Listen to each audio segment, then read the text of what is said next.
Hi guys, എല്ലാവരും ഇന്നലെ big ബോസിൻ്റെ വീക്കെൻഡ് എപ്പിസോഡ് കണ്ടെന്ന് എനിക്കറിയാം. എല്ലാവർക്കും അവരുടേതായ അഭിപ്രായങ്ങളുണ്ട്, എനിക്കും എൻ്റേതായ അഭിപ്രായങ്ങളുണ്ട്. ഇന്നലത്തെ ബിഗ് ബോസ് സീസൺ 6 മോഹൻലാലിൻ്റെ വീക്കെൻഡ് എപ്പിസോഡിനെ കുറിച്ചുള്ള അഭിപ്രായങ്ങൾ സോഷ്യൽ മീഡിയയിൽ മോഹൻലാലിനെതിരെയും ബിഗ് ബോസിനെതിരെയും നടക്കുന്നത് ഞാൻ കണ്ടു. അതിൽ നിന്ന് വ്യത്യസ്തമായ ഒരു അഭിപ്രായം എനിക്കുള്ളത് കൊണ്ടാണ് ഞാൻ ഈ വീഡിയോ ചെയ്യുന്നത്. കാരണം ഇന്നലത്തെ ഏറ്റവും വലിയ പ്രശ്നം സിബിനെതിരെ മോഹൻലാൽ നടപടിയെടുത്തു എന്നുള്ളതാണ്. അവിടെ സിബിൻ എന്ന വ്യക്തി ചെയ്ത ഗുരുതരമായൊരു വീഴ്ച നമ്മൾ കാണേണ്ടതാണ്. ഒരു പബ്ലിക് പ്ലാറ്റ്ഫോമിൽ വെച്ച് ഒരു സ്ത്രീക്കെതിരെ കാണിക്കരുതാത്ത രീതിയിലുള്ള ഒരു ആംഗ്യവിക്ഷേപം അദ്ദേഹം നടത്തുകയും അതിനെതിരെ അദ്ദേഹം തന്നെ മാപ്പ് പറയുകയും ചെയ്തതാണ്. അതിനാണ് മോഹൻലാൽ ശിക്ഷ വിധിച്ചത്. അദ്ദേഹത്തെ പവർ റൂമിൽ നിന്ന് പുറത്താക്കുകയും പവർ റൂമിൽ നിന്ന് പുറത്താക്കിയുള്ള അദ്ദേഹത്തെ ഡയറക്റ്റ് നോമിനേഷനിലേക്ക് ഇടുകയും ചെയ്തു. തിരിഞ്ഞാണ് സംഭവിച്ചത്. നോമിനേഷനിൽ ഇട്ടതുകൊണ്ട് പവർ റൂമിൽ നിന്ന് അദ്ദേഹം സ്വാഭാവികമായി പുറത്താവുകയും ചെയ്തു.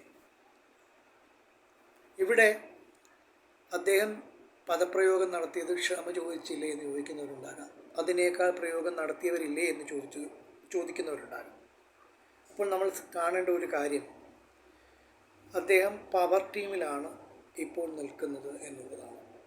പവർ കയ്യിലുള്ള ഒരു വ്യക്തിയാണ് ഇങ്ങനെയുള്ള ഒരു പദപ്രയോഗം ചെയ്തത് എന്ന് നമ്മൾ മനസ്സിലാക്കണം. അതിനോടൊപ്പം തന്നെ സിബിൻ ആ ബിഗ് ബോസ് ഹൗസിൽ അദ്ദേഹത്തിൻ്റെ സ്റ്റാൻഡ് എങ്ങനെയാണ് എടുത്തിരിക്കുന്നത് നമുക്ക് ശ്രദ്ധിക്കാം. സിബിൻ അവിടെ പറഞ്ഞിരിക്കുന്നത്, പവർ എന്ന് പറയുമ്പോൾ നമുക്കൊരു റെസ്പോൺസിബിലിറ്റിയും കൂടി ഉണ്ടാവേണ്ടതാണ്. ഇത് പ്രത്യേകിച്ചും അപർണ പവർ റൂമിൽ ഉണ്ടായിരുന്ന സമയത്ത് അപർണയുടെ ആറ്റിറ്റ്യൂഡിനെ കുറിച്ച് സിബിൻ പറഞ്ഞതാണ്. പവർ ഉള്ളപ്പോൾ നമുക്ക് ഒരു റെസ്പോൺസിബിലിറ്റി ഉണ്ടാവുകയും ഒരു കണ്ടസ്റ്റൻറ്റിന് അല്ലെങ്കിൽ ആ പവർ റൂമിലുള്ള വ്യക്തി ആ ബിഗ് ബോസ് ഹൗസിലെ ഏതെങ്കിലും വ്യക്തികൾക്ക് അൺകംഫർട്ടബിൾ ആണെങ്കിൽ അവരെ കംഫർട്ട് ലെവലിലേക്ക് വരാനുള്ള ശ്രമം നമ്മൾ നടത്തുകയും അവരെ ആ രീതിയിൽ മാറ്റിയെടുക്കുകയും ചെയ്യണമെന്ന് അദ്ദേഹം പറയുന്നതായിട്ട് ഞാൻ ശ്രദ്ധിച്ചിരുന്നു. അങ്ങനെയുള്ളൊരു വ്യക്തിയാണ് പവർ ഹൗസ് അല്ലെങ്കിൽ പവർ ടീമിൽ ചെന്നപ്പോൾ വ്യത്യസ്തമായ നിലപാട് സ്വീകരിച്ചത് എന്ന് എനിക്ക് മനസ്സിലാക്കാൻ സാധിക്കും. രണ്ടാമത്തെ കാര്യം, അദ്ദേഹം അവിടെ പറയുന്നുണ്ട്, ക്വാളിറ്റിയുള്ള കുറച്ച് പേരെ മാത്രം ഇവിടെ നിർത്തിയാൽ മതി, ബാക്കിയുള്ളവർ പോകട്ടെ. സിബിൻ എവിടെയാണ്, സിബിന് ക്വാളിറ്റി ഉണ്ടോ എന്ന് മോഹൻലാൽ ചോദിച്ചതിൻ്റെ പ്രസക്തി അവിടെയാണ്. സിബിന് ക്വാളിറ്റി ഉണ്ട് എന്ന് തന്നെയാണ് എൻ്റെ അഭിപ്രായം. ബിഗ് ബോസ് സീസൺ 6 ഏറ്റവും മികച്ച ഗെയിമറും ഏറ്റവും മികച്ച മത്സരാർത്ഥികളിൽ ഒരാളുമാണ് സിബിൻ.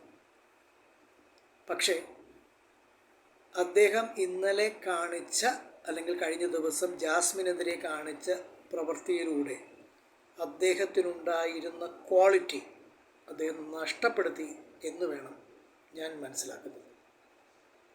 കാരണം ക്വാളിറ്റി എപ്പോഴും ആപേക്ഷികമാണ്. നമ്മുടെ ക്വാളിറ്റി നമ്മളല്ല അസസ് ചെയ്യുന്നതെന്ന് പറയുന്നത് കഴിഞ്ഞ ദിവസം സിബിൻ തന്നെയാണ് പറഞ്ഞത്. അതെ, നമ്മുടെ ക്വാളിറ്റി നമ്മളല്ല അസസ് ചെയ്യുന്നത്, മറ്റുള്ളവരാണ്. അപ്പോൾ സിബിൻ്റെ ക്വാളിറ്റി എന്ന് പറയുന്നത് സിബിൻ നഷ്ടപ്പെടുത്തി എന്ന് വേണം നമുക്ക് മനസ്സിലാക്കാൻ. കാരണം ഇങ്ങനെയുള്ള ഒരു രീതിയിലുള്ള പ്രയോഗം അദ്ദേഹം നടത്തിയപ്പോൾ അദ്ദേഹത്തിൻ്റെ ക്വാളിറ്റി അവിടെ നഷ്ടപ്പെടുകയാണ് ചെയ്യുന്നത്. അദ്ദേഹത്തിന് മറ്റുള്ളവരെ ചോദ്യം ചെയ്യാനുള്ള അവകാശമില്ലാതാവുകയാണ് ചെയ്യുന്നത്. അദ്ദേഹം അങ്ങനെ ചെയ്യാതിരിക്കുകയും ആ പ്രൊവോക്കിങ്ങിൽ പ്രതിരോധിക്കുകയും വേറെ രീതിയിൽ പ്രതിരോധിക്കുകയും ചെയ്തിരുന്നെങ്കിൽ അദ്ദേഹം അവിടെ ക്വാളിറ്റിയുള്ള ആൾക്കാരെ മാത്രം നിലനിർത്തണമെന്ന് അദ്ദേഹത്തിന് പറയാമായിരുന്നു. ഇവിടെ ഇപ്പോൾ അദ്ദേഹത്തിനെതിരെ നമുക്ക് ചോദിക്കാം, നിങ്ങൾക്കെന്ത് ക്വാളിറ്റി ഉണ്ടായിട്ടാണ് നിങ്ങൾ ബിഗ് ബോസ് ഹൗസിലെ ക്വാളിറ്റിയുള്ള മനുഷ്യരെ മാത്രം നിലനിർത്തുക എന്ന് പറയുന്നത്? കാരണം പൊതുവേദിയിൽ ഇങ്ങനെ കാണിക്കുന്ന ഒരാൾക്ക് ക്വാളിറ്റി ഉണ്ടോ എന്ന് സ്വാഭാവികമായും നമുക്ക് ചോദിക്കാം. പിന്നെ മൂന്നാമത്തെ കാര്യം, സിബിൻ അവിടെ മാനിപ്പുലേഷൻ നടത്താറുണ്ട്. അത് ഗെയിമിൻ്റെ ഭാഗമാണ്. വളരെ സത്യസന്ധമായ കാര്യം. ഗെയിമിൻ്റെ ഭാഗമായി പലരും പല രീതിയിലുള്ള മാനിപ്പുലേഷൻസും നടത്തുന്നുണ്ട്. സിബിൻ കൃത്യമായ പ്ലാനിങ്ങോടുകൂടിയാണ് ബിഗ് ബോസ് ഹൗസിലേക്ക് വന്നത്. അവിടുത്തെ 2 ജോഡികളെ പിരിക്കുക. ഒന്ന് ജാസ്മിൻ ഗബ്രി. എനിക്ക് വളരെ ഇഷ്ടമല്ലാത്ത 2 കണ്ടസ്റ്റൻ്റാണ്. വ്യക്തിപരമായി അവരുടെ പല പദപ്രയോഗങ്ങളും അവരുടെ പ്രകടനപരതയും അല്ലെങ്കിൽ അവരുടെ ആറ്റിറ്റ്യൂഡും ഒന്നും എനിക്ക് വളരെ ഇഷ്ടപ്പെടുന്നില്ല. പക്ഷെ നല്ല ഗെയിമേഴ്സാണ്. പക്ഷേ ഒരു പക്ഷേ ഈ സീസണിൽ ഏറ്റവും കൂടുതൽ കണ്ടൻറ്റ് ക്രിയേറ്റ് ചെയ്യുന്നത് ജാസ്മിനും ഗബ്രിയുമാണ്. അവിടെ വരുന്ന ഇഷ്യൂസ് മുഴുവനും ജാസ്മിനും ഗബ്രിയിലൂടെയാണ് നീങ്ങുന്നത്. അതുപോലും ഇവിടെയുള്ള ഈ പുറത്തുനിന്ന് വന്നിരിക്കുന്ന ഈ കണ്ടസ്റ്റൻ്റ് അത് മനസ്സിലാക്കുന്നില്ല എന്നുള്ളതാണ് എനിക്ക് ഏറ്റവും വലിയ പ്രത്യേകതയായി തോന്നുന്നത്. നെഗറ്റീവ് ഓർ പോസിറ്റീവ് ഏറ്റവും കൂടുതൽ പബ്ലിസിറ്റി കിട്ടുന്നത് ജാസ്മിനും ഗബ്രിക്കുമാണ്.